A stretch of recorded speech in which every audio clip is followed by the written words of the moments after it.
मैं कौन हूँ, आया कहाँ से, और मेरा रूप क्या।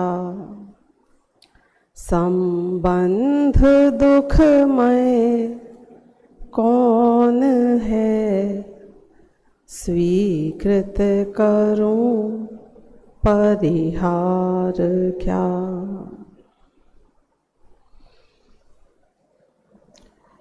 कल हमारी चर्चा जो विश्व व्यवस्था के ऊपर शुरुआत हुई थी, हमने ये समझने की कोशिश भी करी कि विश्व में मेरे बियॉन्ड बहुत परफेक्ट व्यवस्था नजर तो आती है, और हम जैनियों को ये बात भी पता है कि ये व्यवस्था को करने वाला कोई एक इंडिविजुअल व्यक्ति या भगवान नहीं है।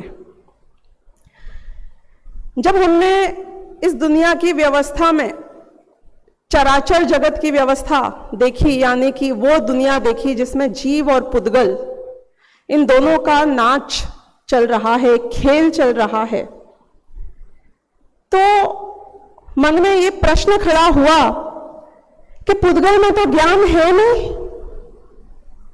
तो वो इतनी परफेक्ट व्यवस्था कैसे कर सकता है। और जीव में ज्ञान है, पर आप कहते हो महावीर भगवान ने कहा है कि जीव ने इस दुनिया की व्यवस्था बनाई नहीं है, और ना ही हमारे भगवान ने बनाई है। तो ना नॉन जैन भगवान है, ना जैन भगवान है, ना जीव स्वयं है, और पुद्गल खुद देखा जाए तो उसमें ज्ञान और समझ है नहीं, तो ये सारी व्यवस्था चल कैसे रही है। अब कई बार हम नर्सरी की कक्षा में आते हैं तो सबसे पहले हमें कर्म सिद्धांत सिखाया जाता है और कहा जाता है कि जो मैं करता हूं उसी का मुझे फल मिलता है, और ऐसे दुनिया चल रही है। अब मैं एक बहुत फंडामेंटल क्वेश्चन आपसे पूछूंगी यहां पर कि एक बस थी जिसमें 40 यात्री थे, सामने एक बछड़ा आया, उसको बचाने के चक्कर में बस ने स्टीयरिंग व्हील घुमाया और जाकर समझो डिवाइडर के ऊपर लगकर पलट गई और बहुत बड़ा एक्सीडेंट हो गया। अब मैं आपसे पूछूंगी, एक्सीडेंट किसके कारण हुआ? एक्सीडेंट बहुत इंपॉर्टेंट चीज क्यों है होने के लिए दुनिया की व्यवस्था में, उसका कारण बताती हूं। यदि मैंने आपसे पूछा कि यहां माइक की व्यवस्था किसने कर रखी है, तो आप बोलोगे पूरी टीम बैठी है, आप चिंता मत करना, क्योंकि माइक की व्यवस्था परफेक्ट रखने के लिए समर्पित लोग हैं। एक्सीडेंट करने के लिए समर्पित लोग नहीं है दुनिया में, उल्टा एक्सीडेंट से बचाने के लिए समर्पित दुनिया बैठी हुई है। नहीं, वो गाड़ी वाले ने जितने सारे फीचर्स बनाए हैं, रोड वाले ने हर जगह लिखा है अपघात क्षेत्र, सारी दुनिया की ताकत एक्सीडेंट होने से बचाना चाहती है, और फिर भी इतनी परफेक्शन के साथ वो एक्सीडेंट होता है।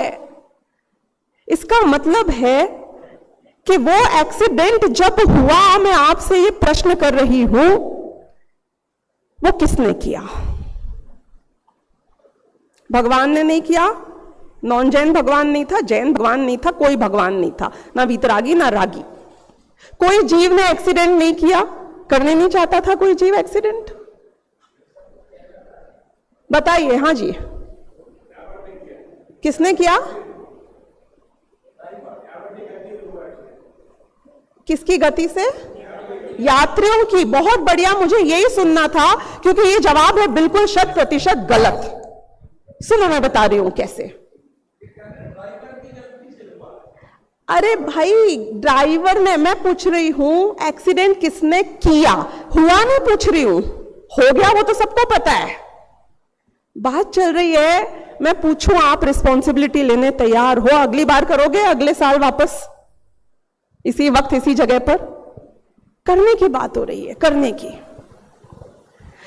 ये प्रश्न का उत्तर मैं बहुत बड़े विद्वानों से भी पूछूंगी ना, नहीं मिलेगा आसानी से। विचार करिएगा इसके ऊपर, क्योंकि यदि आप बोलोगे कि जो यात्री मर गए, जिनके परिवार वाले मर गए, जिस बस की कंपनी का नुकसान हो गया, उनके कर्मों के कारण बस का एक्सीडेंट हुआ था, यह बात 100% गलत इसलिए है क्योंकि एक आदमी का जो खुद का पाप का उदय है, वो उसको चोट पहुंचाए, उसको बुरा लगे, उसको दुख हो, उसका शरीर क्षत विक्षत हो, ये तो कर सकता है। लेकिन वो व्यक्ति जो उसका यात्री है, वो लंदन में था कल तक, आज सुबह लैंड होके बस में बैठा और वहां बस का एक्सीडेंट हो गया। उसके कर्मों ने लंदन से भेजा था बस में खराबी करने के लिए 2-4 दिन पहले से कोई व्यवस्था कर रखी थी क्या? मुझे आपका इंटरेक्शन चाहिए and I want you to answer, because ये गाड़ी का, ये बस का भी कोई कर्म होता है क्या? है, ये कुर्सी का भी कर्म होता है। इसका कर्म उदय में आएगा तो कुर्सी टूट जाएगी, ऐसा होता है क्या? इसका कर्म अच्छा चल रहा है तो कुर्सी एकदम सफेद झक बनी रहेगी। फंडामेंटल क्वेश्चन आपको समझ में आया? मुझे आपसे चाहिए जवाब, मैं नहीं दूंगी इतनी आसानी से। हाँ जी, बोलिए। कौन है नेचर में? मुझे वो आदमी ढूंढना है, वो व्यक्ति, वो वस्तु ढूंढनी है जो ये सब कर रहा है। There is no individual one, it's a nature. Science and nature doesn't require any individual one, no? इसका जवाब बहुत जरूरी है, पर पहचानना इसलिए जरूरी है क्योंकि मेरे माथे पे बहुत बड़ा भार है। ये पूरा जैन दर्शन, ये पूरा जैन अध्यात्म पता है किस चीज के लिए समर्पित है? हमारे माथे के ऊपर जो बोझा है उसे हल्का करने के लिए समर्पित है। हमारी आकुलित व्याकुलित जिंदगी में जो शांति की चाहत है, वो शांति लाने के लिए समर्पित है। और सबसे बड़ी बात यह है कि मुझे अपने आप को धोखे में रखकर वो शांति नहीं चाहिए, मुझे सत्य के बल पर यह शांति चाहिए है। और जब तक ये दुनिया की जिम्मेदारी मेरे कंधे पर रहेगी, मुझे शांति नहीं मिलेगी। दुनिया की व्यवस्था सॉर्ट कर दो, मेरी प्रॉब्लम सॉल्व हो जाएगी, मैं शांति से जाके अपना काम कर पाऊं। Make sense? करना है ना ये हमको। तो एक एक वस्तु, वो टाइटैनिक डूबा था, वो टाइटैनिक बहुत आसानी से नहीं डूबा था। It was called the unsinkable ship. वो जहाज जो कभी डूब ही नहीं सकता है, क्योंकि सारी कायनात मिलकर उसको इस तरीके से बना रही थी कि वो डूब ही नहीं सकता है। बड़े बड़े करोड़पति लोग उसमें बैठे थे, वो लोग जिनने खुद शिप बनाया था, उस कंपनी के मालिक से लेके, वो कैप्टन से लेके, हर व्यक्ति, वो इन्वेस्टर, क्योंकि उन्हें 1% डाउट नहीं था कि ये शिप डूब जाएगी। लेकिन पूरी कायनात लग गई, और सिर्फ 1 दिन, 2 दिन, 4 दिन, 6 दिन पहले से नहीं, सदियों पहले से वो साजिश शुरू हो चुकी थी कि जब ये शिप अपनी मेडन वॉयाज पे निकलेगा तो ये डूब जाएगा। ये किसी व्यक्ति के कर्म का उदय कैसे संभव कर सकता है? आप मुझे बताओ। आप कहोगे सब सामूहिक, सबका कर्म का उदय ने मिला और मिलकर उस जहाज को डुबो दिया। आपको एक बात पता है, ये कर्म आपके जब तक बंधे नहीं थे ना, उसके पहले से वो शिप के डूबने की साजिश शुरू हो चुकी थी। हाँ, हो सकता है किसी का वो अकाल मृत्यु का क्षण जो आया, वो कर्मों में जो प्लस माइनस हुआ, वो अभी अभी हुआ था 2 दिन पहले, लेकिन डूबने की तैयारी, और उसने जो टिकट खरीद रखी थी ना उस शिप की, वो भी साल भर पहले से एडवांस बुकिंग में खरीद रखी थी। ये प्रश्न जितनी गहराई से अंदर जाएगा, इसके उत्तर से उतनी ही हमें शांति मिलेगी। इसलिए मैं फिर आपसे ये प्रश्न पूछती हूं, इसका जवाब कल दे दिया था एक तरीके से, कि वो बस किसके कारण बर्बाद हुई। अनुभव जी, मेरा प्रश्न है, सुन लिया था आपने पूरा, तो फिर जवाब दे दो। नहीं, बहुत फंडामेंटल क्वेश्चन है। क्या कर्म का उदय होता है जहाज का, गाड़ी का, बस का? तो फिर वो कैसे डूब जाता है, वो कैसे ठुक जाता है? हाँ,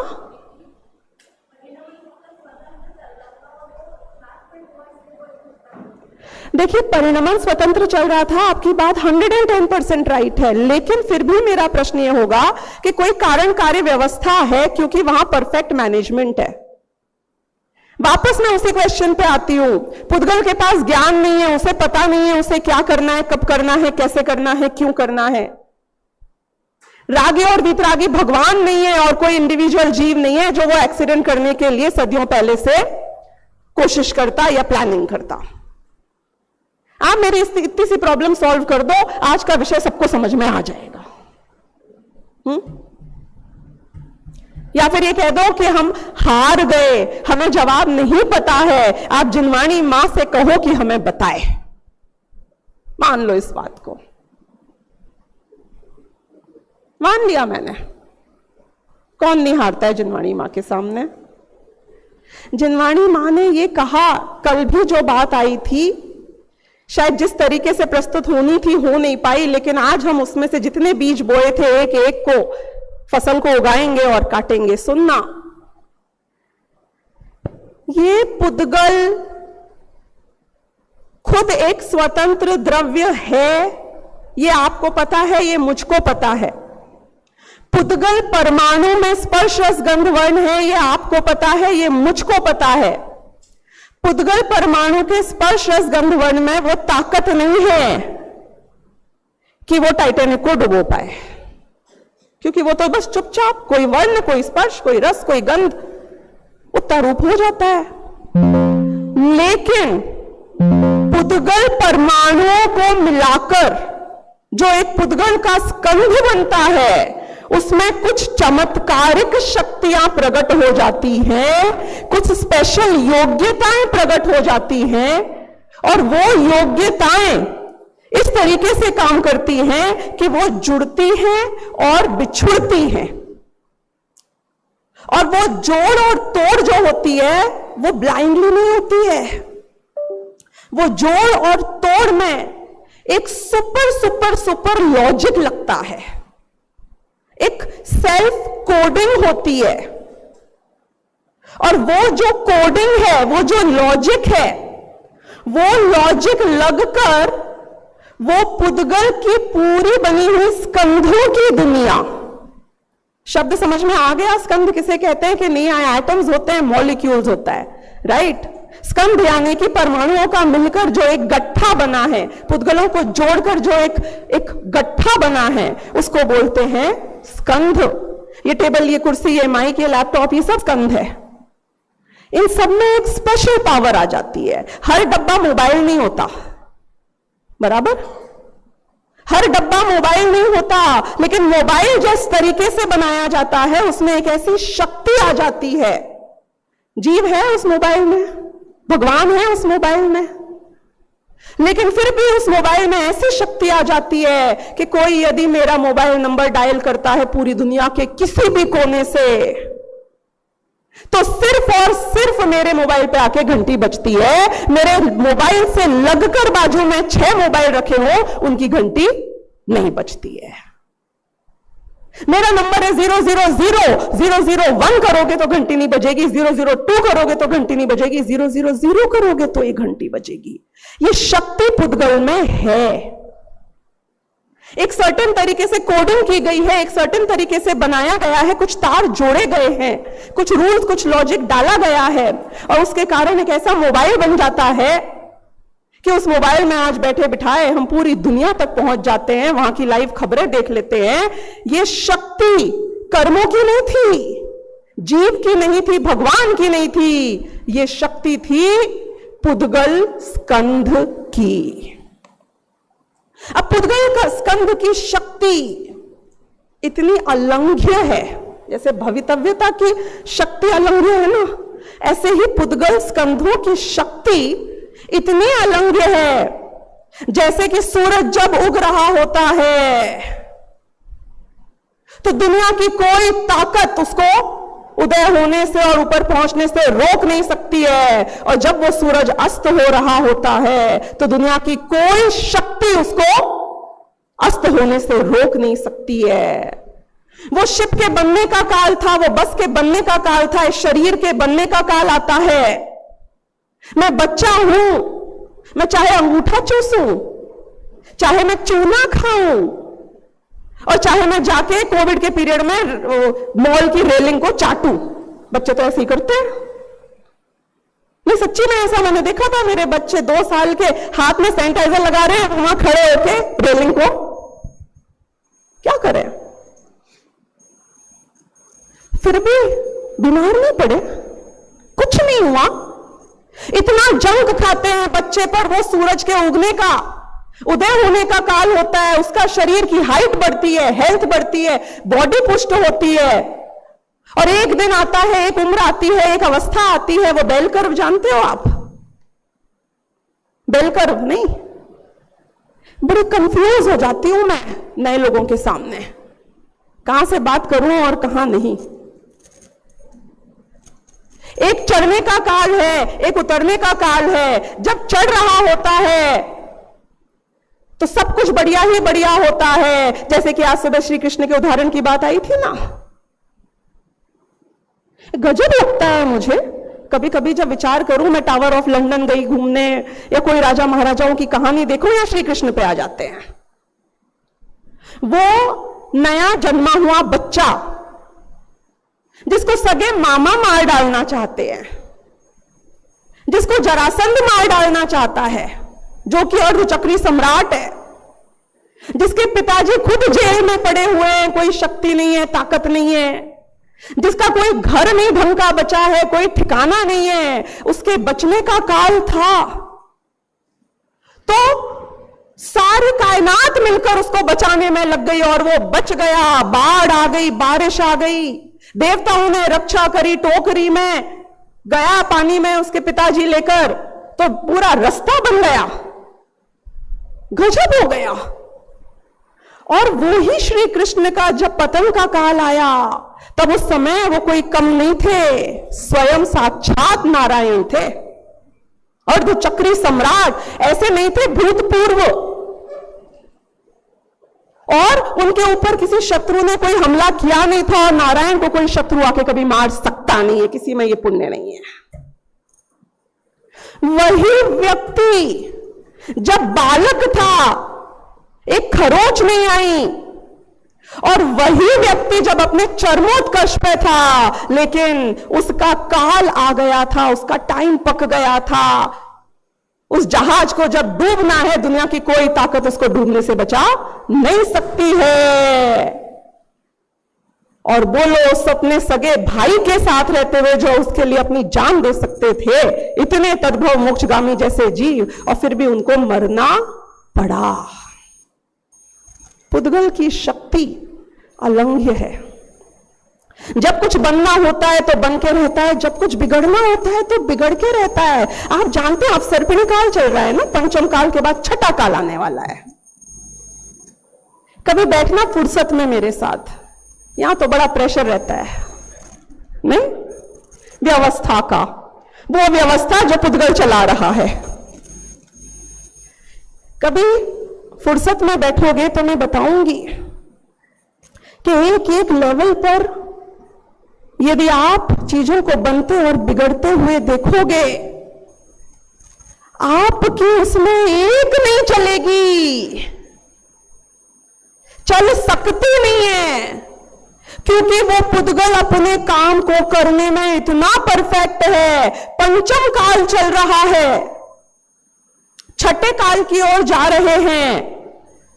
एक एक चीज जो हम डेवलपमेंट के नाम पर कर रहे हैं, वो हमारे प्रलय का कारण बनेगी। I can prove it to you scientifically, totally. एक एक चीज आप बोलना ये तो बढ़िया हुआ, वो तो बढ़िया हुआ, मैं बताऊंगी कैसे वो बढ़िया नहीं हुआ है। फुर्सत वाला काम है ये। लेकिन वो ही छठा काल आएगा, वो प्रलय आएगा, और फिर जब उत्सर्पिणी शुरू होगा, उत्सर्पिणी समझ गए ना, छठे काल के बाद में दुखमा, दुखमा के बाद में दुखमा आएगा, दुखमा के बाद में दुखमा सुखमा आएगा। जब आप ऊपर की तरफ बढ़ना शुरू करोगे, कोई एक इंसान को आप जानते हो जो लास्ट करता होगा पहले से छठे, और छठे से पहले तक जो मैनेज कर सके यहां के डेवलपमेंट और रास को? सिद्ध है, उनको पड़ी नहीं है, इंटरेस्ट नहीं है। आज से लेके पंचम काल के अंत तक हमारी जनरेशंस में से तो कोई ना कोई रहेगा, हम तो नहीं रहेंगे ना, है? और आप जहां रहोगे वहां पता नहीं काल कौन सा होगा।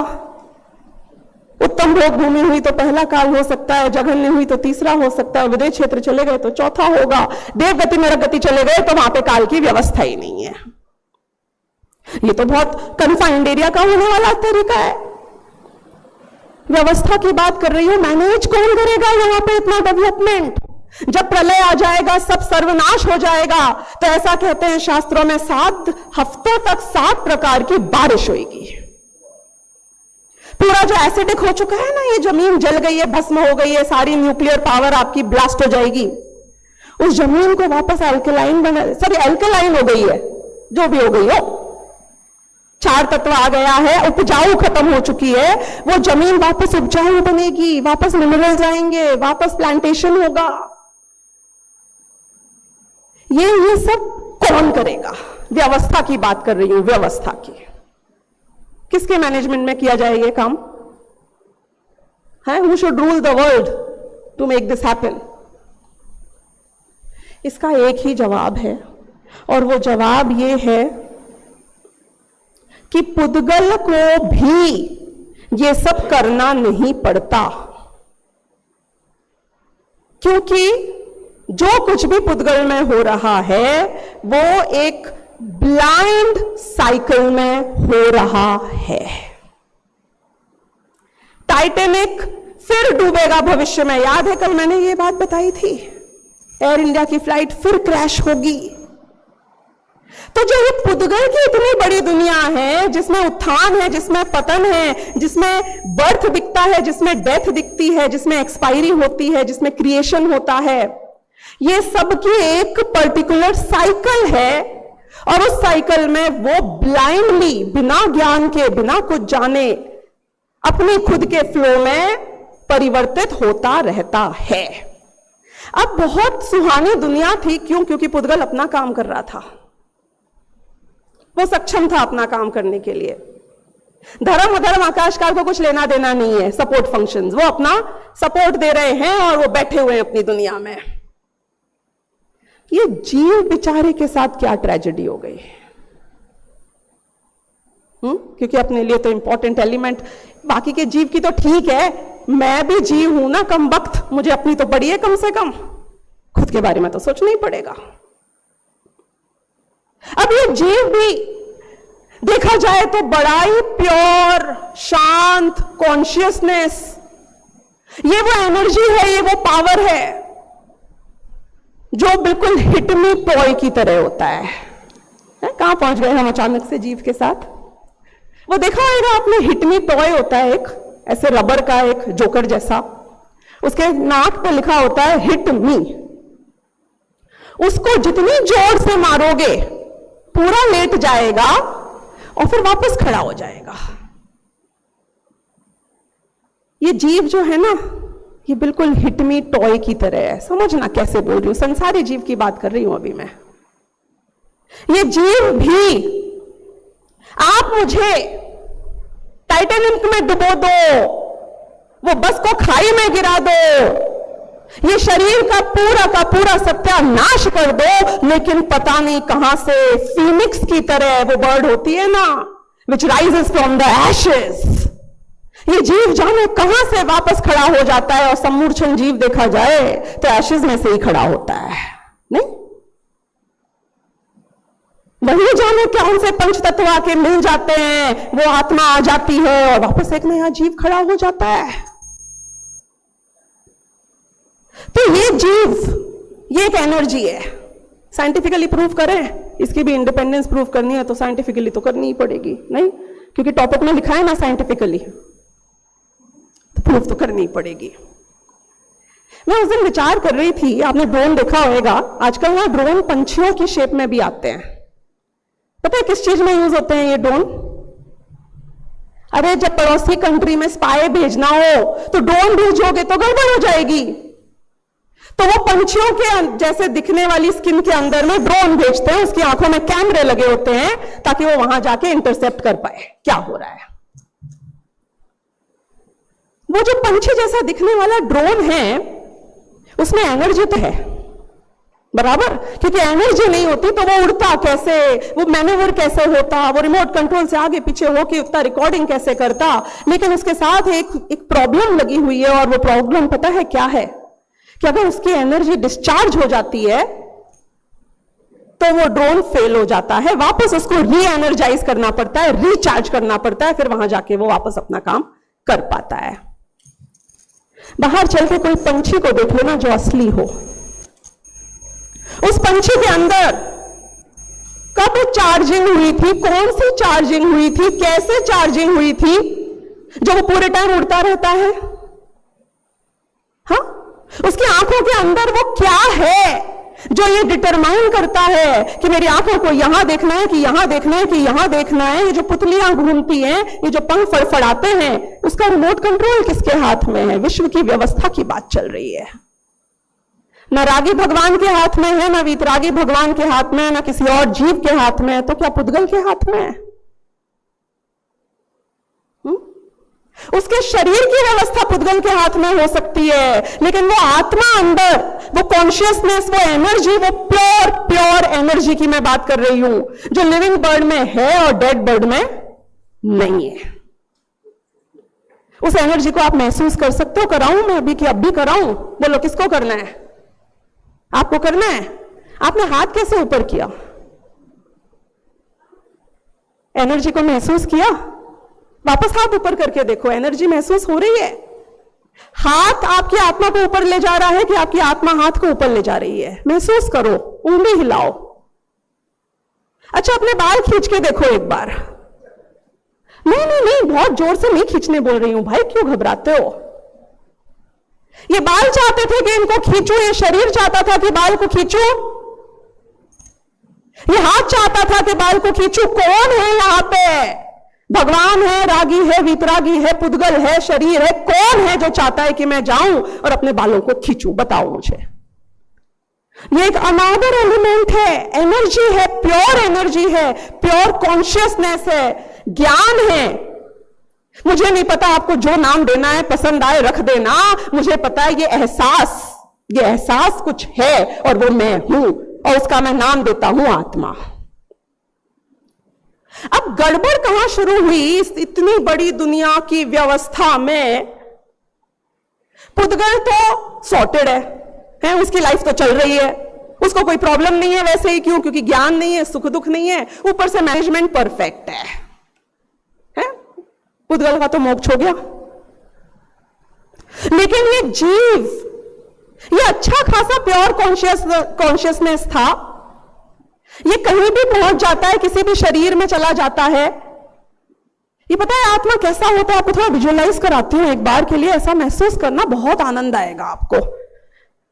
कभी हिंदी फिल्मों में सफेद साड़ी पहने हुए भूत को देखा है? अरे सफेद कुर्ता वाला देख लो, है? एक आध हॉरर मूवी देख लो। वो क्या करता है? वो ऐसे जाता है और एक गुड़िया के अंदर घुस जाता है, और फिर वो गुड़िया एकदम से उसकी आंखें टपटपाने लगती हैं, वो हिलने लगती है।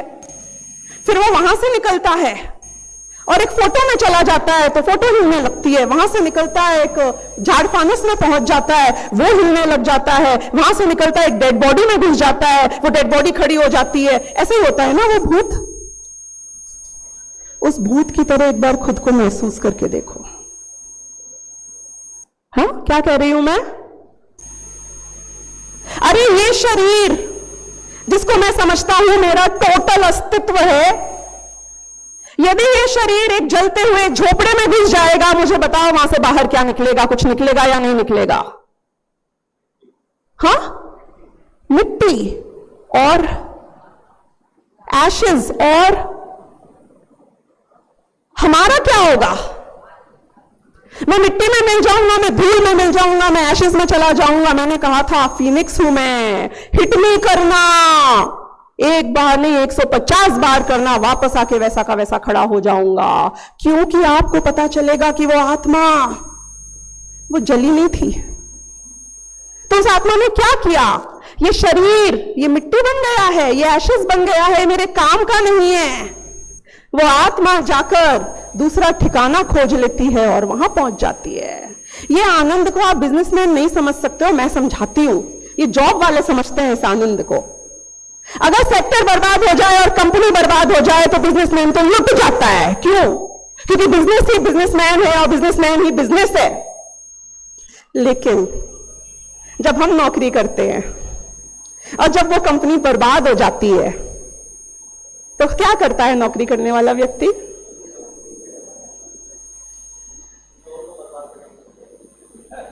देखो, लेकिन खुद बर्बाद नहीं होता ना, सच्चे में यही होता है।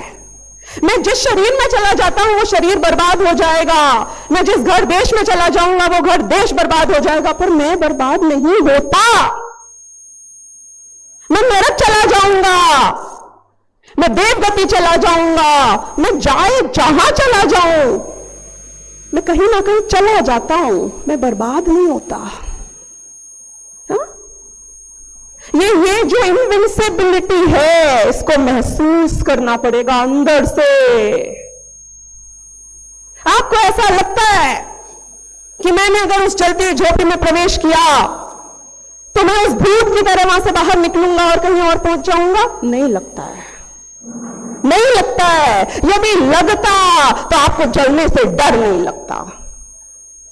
बुरा कौन होता है बताना जरा मुझे, बुरा कौन होता है? हाँ, पुद्गल कैसे बुरा हो सकता है?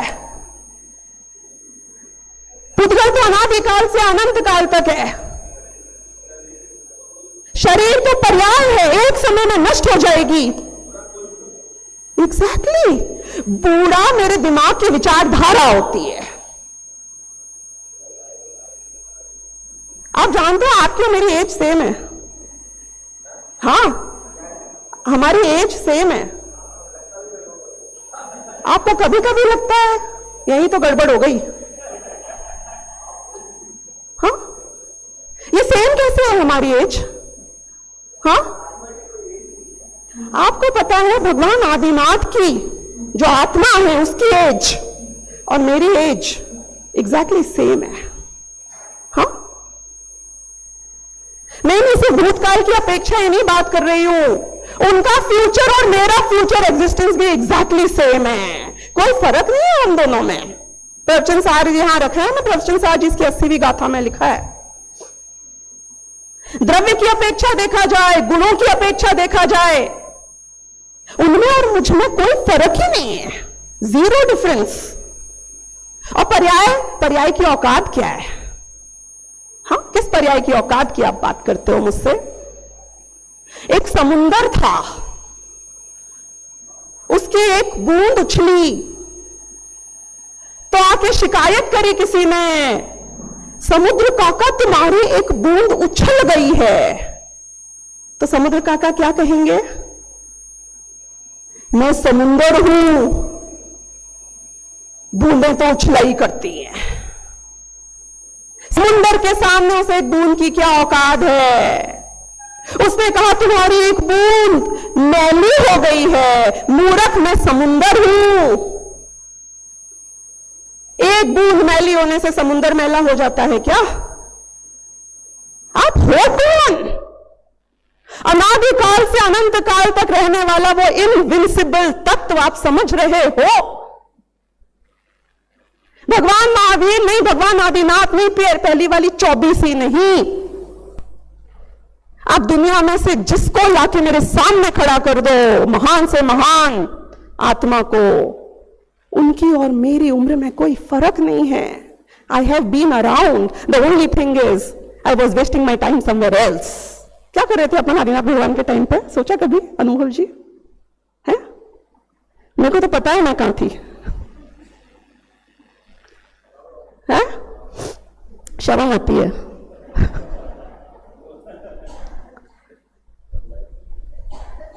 सही बता रही हूं, निगोद में पड़े थे, टाइम वेस्ट कर रहे थे, एक आध भाव मिल गया था यहां आने का। क्या किया हमने, शाम के खाने में क्या है, इसमें बिजी हो गए। यहां की व्यवस्था जो चल रही थी उसमें जबरदस्ती अपनी टांग लटकाने में बिजी हो गए। अपने समुंदर पने को तो जाना नहीं, एक एक बूंद के लिए ये समुंदर बर्बाद हो गया। क्या गजब हुआ। समुंदर में जाना ही नहीं कि वो समुंदर था। लोग इतनी बार कहते हैं आप ना अच्छी फोटो डाला करो। मैंने कहा क्यों भाई, क्यों अच्छी फोटो डाला करें हम? बोले वो लोग देखते हैं ना। मैंने कहा वाह रे वाह, मैं उनके लिए पल हूं, मैं उस पल को बनाने के लिए इस समय को बर्बाद कर दूं। आई कि नहीं आई बात समझ में? हाँ, किस किस को खुश रखोगे, कब कब खुश रखोगे, कितना खुश रखोगे? बुरा मत मानना, अगले 50 साल बाद जिनको तुम खुश करने की कोशिश कर रहे हो, they are all dead bodies. अरे 50 साल बाद, अरे मैं भी तो डेड बॉडी होऊंगा, मैंने कहा मना किया, लेकिन जिस दुनिया में मैं जहां होऊंगा, जिस दुनिया में तुम जहां होगे, ये सारे के सारे तुम्हारे फोटोज के फोल्डर्स वो कंपनी खुद डिलीट कर देगी। जिसे एक फोटो के लिए मरे जा रहे हैं, सॉरी फोटोग्राफर वाले भैया, आपके पेट पे लात मार रही हूं। हमें पता ही नहीं है हम क्या हैं। अब ये जीव जिसकी मैं बात कर रही हूं, ये जीव अच्छा खासा भला सा शुद्ध सा कॉन्शियसनेस, इतनी सारी एनर्जी अपने में लेके भरा पड़ा हुआ, जिसको चार्जिंग की जरूरत नहीं होती है, जो सब कुछ खुद कर सकता है, ये जीव ऐसा हुआ क्या जो आकर इस पुद्गल के साथ बिंध गया, इस दुनिया में उलझ गया और बर्बाद हो गया? बताओ मुझको। कुछ तो हुआ, कुछ तो हुआ। तो ये जीव ने बहुत छोटा सा एक तार जोड़ दिया, बहुत छोटा सा एक तार जोड़ दिया। ये जो बड़े बड़े बम होते हैं ना, एटम बम टाइप के भी, इनको अगर फोड़ना है तो उनको कोई बहुत हजारों लाखों किलो की मेहनत नहीं करनी पड़ती है। पता है क्या करना पड़ता है? सिर्फ एक तार होता है, उसको जोड़ देना पड़ता है, एक स्विच को ऑन कर देना पड़ता है और बम जाके फूट जाता है। और उस बम को फूटने से रोकने के लिए क्या करना होता है? वो एक तार है, एक स्विच है जिसको ऑफ कर देना पड़ता है और बम फूटता नहीं है। इतनी बड़ी पुद्गल की दुनिया, इतनी बड़ी पुद्गल की व्यवस्था, उसके सामने इतना पावरफुल ये जीव, इन दोनों के बीच में वो कौन से तार थे जो जुड़ गए और जिसके कारण ये जीव का पूरा जीवन बर्बाद हो गया। ये केवल ज्ञान स्वभावी भगवान आत्मा, मैं स्वयं, मुझ में इतना आनंद का सागर बहता है कि अनंत काल तक मेरे आनंद को कोई थ्रेट नहीं है। लेकिन फिर भी मेरा हाल ये हो गया कि मैं एक एक क्षण की शांति के लिए भिखारी बन गया। क्यों हुआ ये, कैसे हुआ ये, किसके कारण हुआ? इस जीव ने एक गलत तार जोड़ दिया।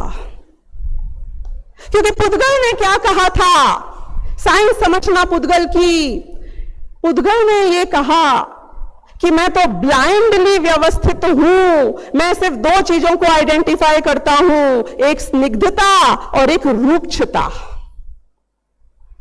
क्या है स्निग्धता, क्या है रूक्षता? जानते हैं आप? चिकनाई होती है उसे बोलते हैं स्निग्धता, रूखापन होता है उसे बोलते हैं रूक्षता। उसकी क्या साइंस है, वो कैसे कैलकुलेट होती है, उसमें भी नहीं लेके जा रही हूं।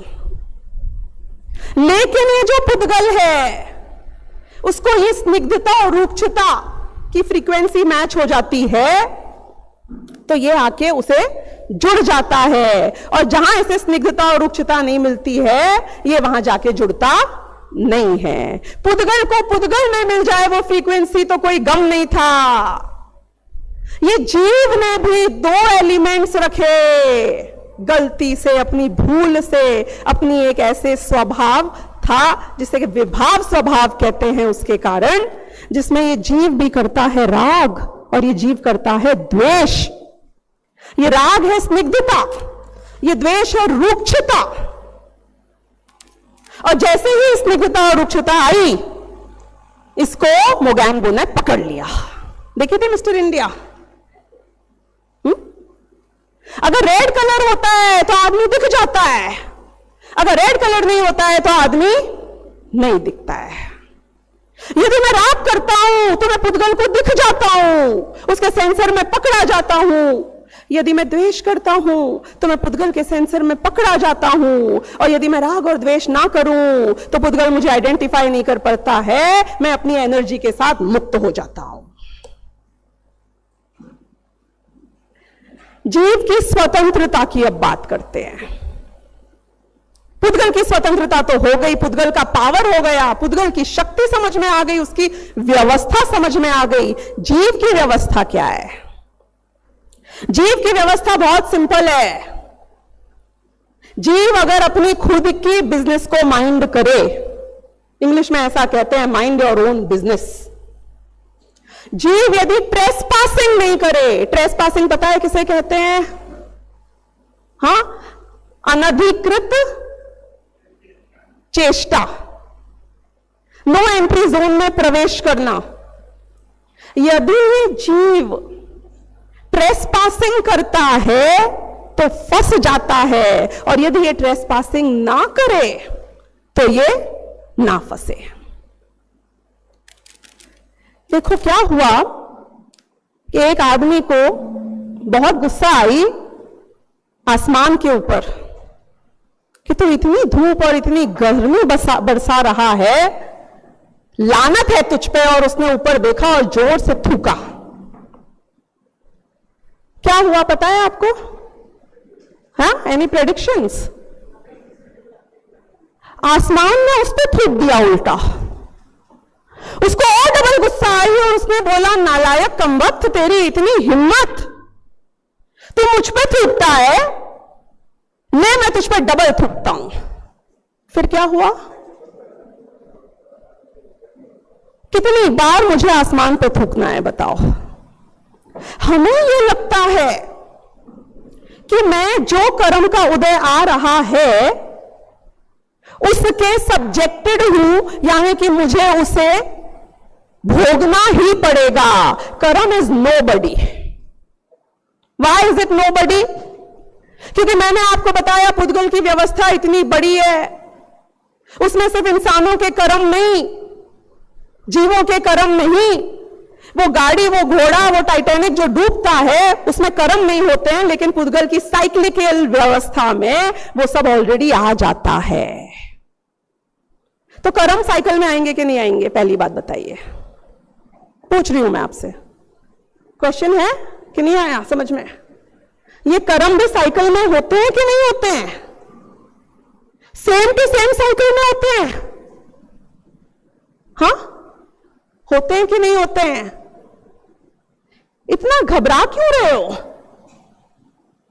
इसका आपको मैं शास्त्रीय शब्द दूं।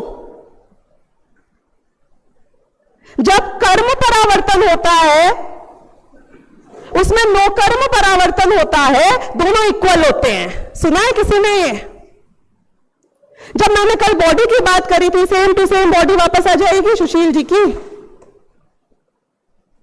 तो सिर्फ उनकी बॉडी आएगी कि उनके जो 8 कर्म है वो भी सेम टू सेम आएंगे? हाँ, जवाब दीजिए मुझे इसका। वो कारमान शरीर भी तो एक शरीर है, वो कर्म भी तो एक शरीर है। वो सेम टू सेम कर्म वैसे के वैसे बंधेंगे कि नहीं बंधेंगे? बंधेंगे, यस। अब वो कर्म बंधेंगे तो सेम टू सेम भावों से बंधेंगे कि नहीं बंधेंगे? यस। तो इसका मतलब है कि सिर्फ शरीर रिपीट नहीं हो रहा है, कर्म रिपीट हो रहे हैं। कर्म रिपीट ही नहीं हो रहा है, आपके भाव रिपीट हो रहे हैं। यानी कि संसार में, चक्र में जो भी चीजें आ जाएंगी, तुम पुद्गल के साथ ट्रेसपासिंग करोगे, उसके रूल्स को फॉलो करोगे, उसकी दुनिया में प्रवेश करोगे, तो तुम उसकी साइकिल की चपेट में आ जाओगे। यदि एक साइकिल में, अपनी बाइसिकल वाली साइकिल के टायर में कोई एक चीज लग जाती है, एक धागा बांध दो एक स्पोक पर, तो वो धागा वापस वहीं के वहीं पहुंच जाएगा ना, हर फेरे के साथ में। हम वो धागा हैं जो जाके साइकिल के स्पोक पे बंध गए हैं। क्या करना है छूटने के लिए? क्या करना है छूटने के लिए? तुम उस स्पोक को छोड़ दो तो साइकिल चलती रहेगी और तुम उससे बाहर निकल जाओगे। क्या ये पॉसिबल है? The question is, the big question is कि क्या मैं इसमें से बाहर निकल सकता हूं? जवाब है कि यदि तुम ये रियलाइज कर लो कि इस पुद्गल के अस्तित्व के अलावा तुम्हारा अस्तित्व है, जिसे हम कहते हैं भेद विज्ञान, यदि तुम ये रियलाइज कर लो कि ये दुनिया में जो कुछ हो रहा है वो मुझे करने की जरूरत नहीं है, वो खुद करने में सक्षम है, तो मुझे अपनी स्वतंत्रता का एहसास होगा। जिनवाणी में जितनी भी बातें आई हैं वो हमें संसार से वैराग्य कराती हैं और साम्य भाव लेकर आती हैं। जो बात हमने कल करी और अभी करी, इसको मैं एक बहुत छोटे से वाक्य के साथ आपको समराइज करके बताऊंगी। एक घर में दो जुड़वा भाई थे जिनकी अलग अलग किचन थी, हैं? एक गौरव और एक सौरभ। किचन का मुझे नहीं पता इनके, यहां अलग थी। उन दोनों ने क्या किया कि बहुत वर्किंग वुमेन होती हैं आजकल, उनके पास इतना दिमाग लगाने के लिए वक्त नहीं होता है, तो फ्रिज के ऊपर 7 दिन का मेन्यू बनाया, सुबह का नाश्ते का, सुबह का खाने का और शाम के खाने का, और फ्रिज के ऊपर लगा दिया कि एवरी वीक इस चीज को तुम हर हफ्ते रिपीट करते रहना। संडे को वापस इडली ही बनेगी, गॉट इट? मंडे को मिठाई बनेगी, फिक्स हो गया है सब कुछ। Same menu. सौरभ ने बोला, गौरव तेरी वाइफ ने मेहनत करी ली है इतनी, तो मैं भी इसे ही लगा देती हूँ फ्रिज में, लेकिन क्या है हमारे बच्चों को कंफ्यूजन नहीं हो, इसलिए तेरा जो मंडे का मेन्यू है वो मैं ट्यूसडे को करूंगा, तेरा ट्यूसडे का मेन्यू मैं वेडनेसडे को करूंगा, तेरा वेडनेसडे का मेन्यू मैं थर्सडे को करूंगा, and so on and so fourth. अब जब भी दोनों के बच्चे मिलते, एक बोलता, पता है तुझे आज मेरे घर में इडली बनी है, तो दूसरा बच्चा तो दुखी हो जाता होगा ना? क्यों नहीं होता है? क्यों नहीं होता है? मेरे कल बन गई और 6 दिन बाद वापस बनने वाली है। क्या है ये? हाँ, क्या है ये? तेरे घर में तो आज खिचड़ी बनी है, तो क्या हो गया? कल तेरे घर में भी खिचड़ी बनने वाली है, मुझे नहीं पता है क्या? वैराग्य होगा कि कंपैरिजन होगा, जेलसी होगी, राग द्वेष होगा? बताइए मुझे। जब आपको ये पता चल गया, जब मुझको ये पता चल गया, क्योंकि केवल ज्ञानी के ज्ञान से मुझे ये बात यहीं बैठे पता चल गई है कि हर एक के घर में वही मेन्यू कार्ड लगा हुआ है। मतलब मैं ये कहने की कोशिश कर रही हूं कि हम यहां बैठे बैठे सोचते हैं, वाह इनके तो बड़े मजे हैं भाई साहब, क्या लिमोजिन में घूमते हैं। कल हमारे घर में वही मेन्यू था। हाँ, क्या बात कर रहे हो आप? एक पुद्गल परावर्तन पूरे होने से पहले मेरे घर में भी लिमोजिन होगी। बोलो, क्या बात कर रहे हो आप? कोई कहता है तेरी हालत तो बड़ी खराब है, तेरी तो कमर दुखती है, तेरा तो घुटना दुखता है, तेरे तो बाल उड़ गए हैं। तो क्या हुआ, तेरे ये लहलहाते बाल कब तक रहेंगे? हाँ, ये जो हमारा सेंस ऑफ कंपैरिजन है, ये जितने भी एस्पिरेशन है, ये सारी की सारी दुनिया 2 ताकतों पे चल रही है, एक लालच और एक भय। जैन दर्शन 4 की बात करता है, क्रोध, मान, माया और लोभ। जिस आदमी को ये समझ में आ जाए बात कि सारी पुद्गल की दुनिया में जो होता है वो रिपीट मोड में होता है, ऐसा कुछ नहीं है जो मैं नहीं बना और मैं बनने वाला नहीं हूं। यदि संसार में रहा तो, और मैं सब जगह जाकर आ गया, लेकिन कुछ मुझे मिला नहीं। उस दिन हम बैठे थे, कोई बोलता है अगले भव में तो विदेश क्षेत्र जाना है भाई। पिछली बार गए थे तब क्या किया था? हाँ, पिछली बार गए थे वैसे इस बार वापस चले गए तो क्या उखाड़ लोगे? हम अभी थोड़ी सी आपको बात करेंगे, चर्चा करेंगे। मोस्ट पॉपुलर टॉपिक पता है क्या होता है आजकल लेक्चर्स का? 6 कालों के बारे में बताना, भोग भूमियों के बारे में बताना, ऐसे ऐसे मजे, ऐसे ऐसे आनंद, क्या क्या चीजें मिलती हैं वहां पे। सुपर्ब। हर आदमी के जब मुंह में पानी आना शुरू हो जाता है। हमें वेट करना पड़ेगा पहले काल का? नहीं, भोग भूमियां है ना, अच्छा हम डायरेक्ट भी जा सकते हैं वहां पर। ये क्या चल रहा है, तुमने कभी सोचा? कितनी बार इस भोग भूमि में जाके आ गए हो पता है? कुछ आइडिया है आपको? है कुछ आइडिया है? अरे इतनी बार भोग भूमि में जाके आ गए हो कि एक आयु, एक जगह, एक पल, एक तिनका नहीं छोड़ा तुमने वहां पे जाके भोगने का। लेकिन हुआ क्या एंड ऑफ द डे? बोलो मुझे, कितने लोगों को ऐसा धन चाहिए जैसा हर्षद मेहता को मिला था? हाथ ऊपर करिए भाई।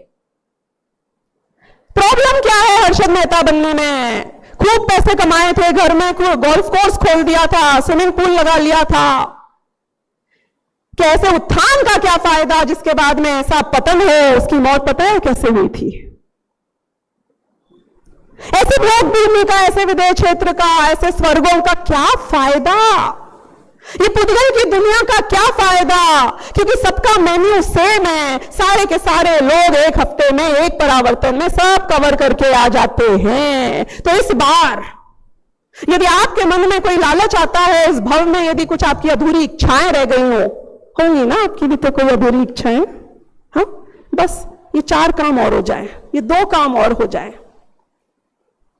वही विचार करना कि ये 4 काम, ये 2 काम, ऐसे 1 4 2 नहीं, 50 काम कितनी बार कर लिए थे, लेकिन आज तक हाथ में तो कुछ आया ही नहीं। अब आके क्या उखाड़ लेगा? मेरे पास बहुत अच्छा तरीका है, हमें स्वतंत्रता बतानी है। हर द्रव्य की स्वतंत्रता तो बढ़िया है जानकर, मैं जीव हूं और मेरी स्वतंत्रता बहुत बहुत क्रिटिकल और इंपॉर्टेंट है। आज मैं आपको वो चिंतामणि रत्न देकर जा रही हूं कि ये पूरे मेन्यू के 1 वीक के कवरेज के बिना ही हमको हर व्यंजन का स्वाद अभी पता चल जाएगा और प्रॉब्लम सॉल्व हो जाएगी। चाहिए चिंतामणि? ये वाली ट्राई करना है एक बार, बहुत इजी है।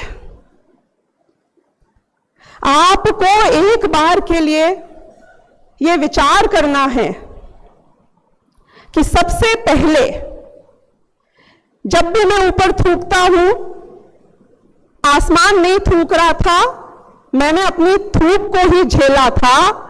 जब भी मैं समझता हूं कि मैं परद्रव्य को भोगता हूं, मैं किसी और को नहीं भोगता हूं, मैं अपने उस विकल्प को भोगता हूं जो कहता है वाह मजा आ गया। हम स्विट्जरलैंड घूमने के लिए गए। सुन के आपको ऐसा लग रहा होगा कि बहुत मजे किए होंगे। मेरा चेहरा देख के ऐसा लग रहा है बहुत मजे किए थे? हाँ, लग रहा है बहुत मजे किए थे। पूरे टाइम स्ट्रगल करते रहे, पूरे टाइम स्ट्रगल करते रहे। लेकिन जब वापस आए और फिर हमने वो फोन बुक में, क्या बोलते हैं, वो फोटो गैलरी में फोटोज निकाली, तो वो फोटो देखते देखते हमने बोला हाँ, जब अपन वहां गए थे तो बहुत मजा आया था, उस पल में हमें मजा आया। मतलब समझ में आया मैं आपको क्या कहने की कोशिश कर रही हूं? जब गए थे तब वो आनंद नहीं आया था, लेकिन जिस पल में हमने वो बोला कि यार उस दिन वहां पे वो टिटलिस के ऊपर मजा तो बहुत आया था, उस पल में, उस विकल्प में, उस मजे के भाव में हमें मजा आ गया। तो मैंने कहा भैया अपने को सॉल्यूशन मिल गया। 0 कॉस्ट वेकेशन किस किस को जाना है, मेरे पास आ जाओ। अरे टिटलिस में जाके मजे करने की जगह यदि मैं एक बार के लिए अपनी आंखों को बंद करता और विचार करना जो मैं बात बता रही हूं, बड़ी से बड़ी प्रॉब्लम सॉल्व हो जाएगी और बड़ी से बड़ी वस्तु जो आपको चाहिए होगी उसकी इच्छा की पूर्ति अभी यहीं पर हो जाएगी। कहां से शुरू करें, प्रॉब्लम से कि इच्छा की पूर्ति से? चॉइस आपकी है। हाँ, प्रॉब्लम से शुरू करें? चलो, मेरी भी फेवरेट है प्रॉब्लम, यहीं से शुरू करते हैं। दुनिया में आपको बहुत बड़ी से बड़ी अगर कोई आए तो क्या प्रॉब्लम आ सकती है, बताओ मुझे। क्या प्रॉब्लम आ सकती है लाइफ में, विचार करो। हाँ, नहीं, वो तो सॉल्यूशन बोल रहे हो आप। हम एक बार विचार करते हैं, मैं बड़ी से बड़ी चीज का एक विचार कर रही हूं, समझो प्रलय आ जाएगा, उससे बुरा तो कुछ हो ही नहीं सकता है दुनिया में। प्रलय तो पता है ना क्या होता है, सब तहस नहस। मैं इसलिए डरता रहता हूं प्रति क्षण प्रलय ना आ जाए, सब बर्बाद ना हो जाए, सब खराब नहीं हो जाए, सब खत्म नहीं हो जाए। एक बार के लिए आंखें बंद करो और सोचो कि मैं जो इतना घबरा रहा हूं, प्रलय आ जाएगा, प्रलय आ जाएगा, प्रलय आ जाएगा, एक बार के लिए समझ लो प्रलय आ गया तो क्या हुआ? मैं बताऊं क्या हुआ है? एक टीवी खोलो, वो टीवी में बहुत बड़ी सीनरी आ रही है, अचानक से फ्यूज ऑफ कर दो, फचाक फचाक फट, प्रलय खत्म। नहीं बात आपको समझ में? हाँ, आई कि नहीं आई बात समझ में? अरे मैं प्रलय की सिचुएशन में हूं, क्या हुआ है? आंधी आ रही है, बारिश आ रही है, तूफान आ रहा है, बाढ़ आ रही है, बम फूट रहे हैं। कब तक? जब तक कि मेरी आंखें खुली हुई है, रोशनी यहां पे आ रही है। और फिर क्या होगा पता नहीं, एक खचक खचक खत्म। हाँ, अब आप प्रलय में नहीं हो, प्रलय भले यहां पर हो, पर आप कहीं और हो। आप समझे कि नहीं समझे क्या हो रहा है यहां पे दुनिया में? ऐसा कुछ होता ही नहीं है जो आप नहीं झेल सको। याद है आप कौन हो? Hit me toy. कुछ होता ही नहीं है। मैं आ रही थी फ्लाइट से, लेट हो गई तो फ्लाइट चूक जाएगी, डर लगता है ना, डर लगता है पूरे टाइम। क्या फायदा उस डर का? आंखें बंद करो, फ्लाइट चूक गई तो क्या होगा? मैं यहां की गर्मी से बच जाऊंगी, गला खींचने से बच जाऊंगी। ऑप्शन 3, दूसरी फ्लाइट लेकर आ जाऊंगी। सुशील जी बोलेंगे नहीं आप रुको, आधा घंटे बाद दूसरी है, ट्रेन की टिकट हो जाएगी। क्या हो जाएगा है? क्या हो जाएगा? अरे मैंने जो अनंतों बार ये लाइफ को जिया हुआ है, एक बार फ्लाइट मिस हुई है, एक बार ट्रेन से आई हूं, एक बार बस से आई हूं, एक बार पैदल आई हूं, सब कुछ तो हो रखा है। इस लाइफ में नया क्या हो रहा है? वापस वही एग्जॉस्टिव मैन्यू प्ले होने वाला है। मालाएं भी गले में पहनाई गई हैं और जूते भी सिर पे पड़े गए हैं। क्या नया होने वाला है? What's knew about it? कोई भी प्रॉब्लम बहुत बड़ी हो जाए तो सोचना आंखें बंद करके कि हो गई तो क्या हो जाएगा, सो व्हाट, और आपको नजर आएगा कि ऐसा भी कुछ नहीं हो गया। क्यों? क्योंकि या तो प्रॉब्लम सॉल्व हो जाएगी या मैं यहां से निकल के कहीं और चला जाऊंगा।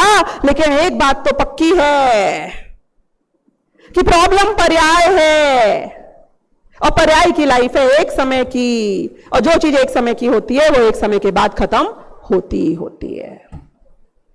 अच्छी चीज के बारे में भी सोच लो। लास्ट पॉइंट, अनदर 2 मिनट्स, कि बढ़िया से बढ़िया चीज जो मुझे लाइफ में चाहिए थी, बहुत हेल्दी बॉडी हो। आपको पता है जब मुझे जुकाम हुई तो सिर्फ मेरे दिलो दिमाग पर एक ही विश थी जीवन की, और वो पता है क्या था? कि नाक बहनी बंद हो जाए। ऑब्वियसली नहीं। और फिर एक दिन आया जब नाक बहनी बंद हो गई। अब आई एम नॉट एंजॉइंग नाक बहना बंद होना। अब मेरी लाइफ कहां पे बिजी हो गई कि और खाने का मेन्यू क्या है। You will find new problems, क्योंकि जो प्रॉब्लम नहीं होती है हम वो प्रॉब्लम का नहीं होना एंजॉय नहीं करते हैं। जो दूसरी नई चीजें हमें चाहिए होती है उसके पीछे भागना शुरू हो जाते हैं। आंखें बंद करो, जीवन में जो चाहिए हो सोचो, मुझे वो ऑलरेडी मिल गया तो क्या हो जाएगा कि next big list of things खड़ी हो जाएंगी। तो एक काम करते हैं ना, इस वाले को यहीं पे डिलीट कर देते हैं, मान लेते हैं हो गया। और next big list of things का क्या किया जाए कि ऐसी लिस्ट लेकर आओ जिसके बाद कोई और लिस्ट ना आए। वो रास्ता हमें यहां पर देखना है जिसे समझने के लिए हम ये विश्व व्यवस्था समझने बैठे हैं। बात बड़ी सिंपल है, दुनिया में सब कुछ हो रहा है, चाहे एक्सीडेंट हो चाहे बढ़िया चीजें, वो अपनी साइकिल में अपने आप हो रही है। आप करो तो और आप ना करो तो, दोनों ही केस में वो जैसी हो रही हैं वैसी ही होंगी। हमें सीखना है गोइंग विद द फ्लो, जिसके दो अलग अलग तरीके हैं जिसको मैं आज शाम को लेक्चर में लूंगी। That is an art of living, going with the flow. एक द्रव्य अपेक्षा और एक पर्याय अपेक्षा जो आपस में काउंटर हैं, ऑपोजिट हैं एग्जैक्टली। तो इसकी चर्चा हम करेंगे शाम को। Thank you.